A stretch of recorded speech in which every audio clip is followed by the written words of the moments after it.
John DuMontelle starts us right off with a new dad question. Any tips, especially re the work-life balance? I will tell you, as a new dad, I had difficulty getting with the program. I had trouble getting with the program. And there was a switch at a certain point for me, and it's going to take over your whole life. That's just part of what new kids do. And it's not I had twins, and a lot of people are like, twins are so much harder. When they're infants, I actually don't think twins are that much harder, because it's not the physical labor that gets you, it's the never being able to relax focus that gets you. It's not to say not to say in that I was having trouble getting with the program, that I was like not participating. I was working at ILM when the boys were born, just after the boys were born, and I was very energized every day at work. Like, every day at work was really fun. So I would come home with a surplus of energy, and I would take over the kids from like 6 p.m. until 6 a.m. That worked a lot until the kids could walk. Once they could start walking, it's the Cambrian explosion and everything goes to hell. But like in that, I would be, just to give us both a break, I would like drive the boys around at like 2 a.m. You'd pass other dads driving their kids around at 2 a.m. The trick is, that's what's happening. Like, nothing else really matters at this moment. And I know other people have different life-work balances and stuff with kids, and there are different kinds of partnerships to raise kids and everything. The mother of my kids and I, my ex-wife, we split it very much, the kid detail and duty, and that worked really well for us. But I really had to, the twitch was falling in love with the fact that it's happening. It's not fun. It's exhausting. It's confusing. It's confounding. It's terrifying. All of those things are totally true about having new kids in the house. Honestly, it's like when the hospital goes out to your car and they check your car seat and they're like, is that car seat right? Oh, it better be right. And then they hand you a baby and be like, bye. And you're like, what? Did you have anything else to say about managing this thing? And understand, when I took my boys home, they were about this big. They were 3 and 4 pounds. They were very, very small. They were born 6 weeks early, so they were born at 2 and 3 pounds. And thing 2 had some lung trouble, so he had to spend a couple weeks in that salad bar where they give them some steroids to develop their lungs and stuff. But yeah, we took them home, and it's like, good luck, John DuMontelle.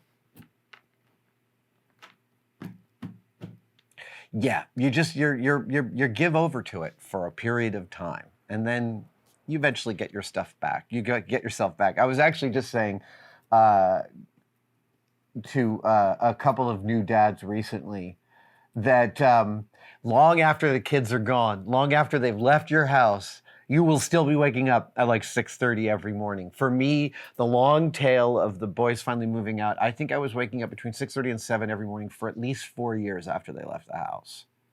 Just autonomically. Now my brain wakes me up at around 7:45 or 8. Seriously, like, it was nice to have it shift forward a little bit.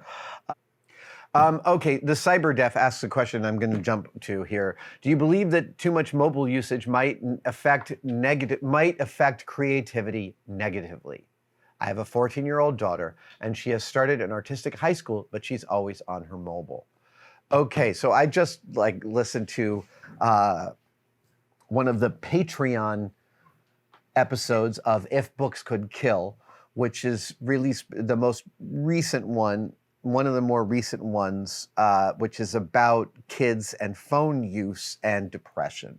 There's a lot of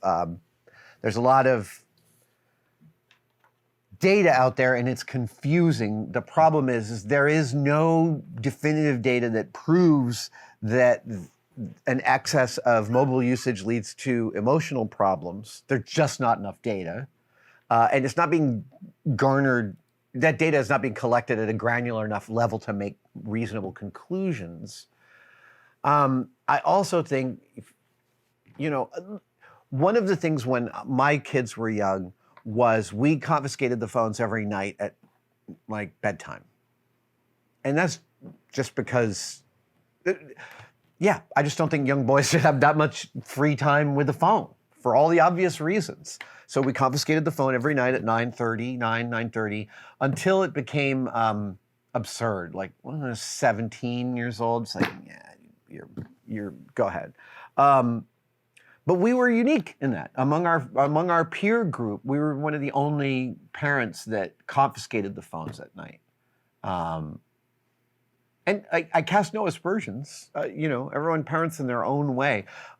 Parents who let their kids keep the phones overnight. I knew lots of stories of high school couples sleeping together on Zoom, like sitting with their phone on Zoom, talking to their, just like falling asleep. Like that's kind of beautiful. But we confiscated the phones every night. And one of the studies I found back then, and this is very old, so given that my kids are grown, I'm not looking up those studies these days, but I do remember one study that said any restriction is useful. Like, it doesn't matter. There is no threshold of like good versus bad screen time or usage. There's no data to support one or the other. Or if there is, it's very small changes. But just having a boundary for phone use is good. And now I'm going to tell you a story. I may have told this on the channel before. So it's 2015, 14, 13. Yeah, the boys are like 14 years old. And thing one is getting lectured about responsibility. And the thing about thing one and thing two is that thing two always had a little bit tighter of a bead on follow through than thing one. And we really, really didn't compare them to each other or you should be more like him, none of that stuff. But at one point, my wife is in the car with thing one and she's like, frustrated with thing one for something or other. And she said, you might take a page out of thing two's book. And thing one sits there for a second and goes, "Ah!" And then he yells, he's twicking you. And she's like, what? And he goes, he's been handing you a dummy phone. And this is when we learned that thing two had gone to my drawer of previous iPhones and he'd taken one out. And every night that I asked for the iPhone, he would hand me my own phone. And his, oh no, I can sense the begrudging admiration you have right there. Oh, I had it too, but also I was the parent. I was pissed off. His social engineering was so confident, his phone totally smashed screen, like your average teenager. The phone he was handing me, pristine screen, and I never checked. I was blissfully unaware of the subterfuge. And I really appreciate how hard it was for thing one to drop dime on his brother. Like, it was under the greatest duress that he finally revealed. And just to be clear, their rooms were adjacent to each other and they have a smoked fluted glass. Their rooms were on the ground floor of our house. Not a lot of light gets through. So we did a lot of mitigating strategies to bring more light into the space. And among them was doors to their rooms that allowed light to pass. And so thing one would have to sat there for months looking at the blue glow in thing two's room and being super pissed about it, but wasn't going to tell us. I really appreciate that. Look, if your 14-year-old is started in artistic high school, I feel like, one, you could certainly set a boundary at night of the phone gets turned in at a certain point. But two, you could also trust that she is in a supportive, creative environment, and humans are natural creators. She's going to find the creativity necessary there. At the same time, the phone is a really important part of her social life. You might be wondering what I did with the information that thing two had been handing me a dummy phone. I bought him a flip phone, and I made him use it for a year.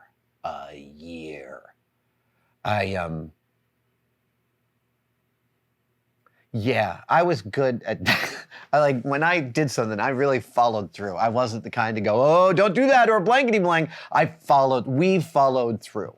But we were very much on that front, my wife and I. And at one point, this speaks to thing two's clarity about the world. At one point, he's like yelling at me and he's like, I hate this stupid phone and I hate this punishment. And I go, great. And he's like, why is that great? And I'm like, because that's the whole point of punishment, is that you suffer and you learn. And he went, oh, I get that.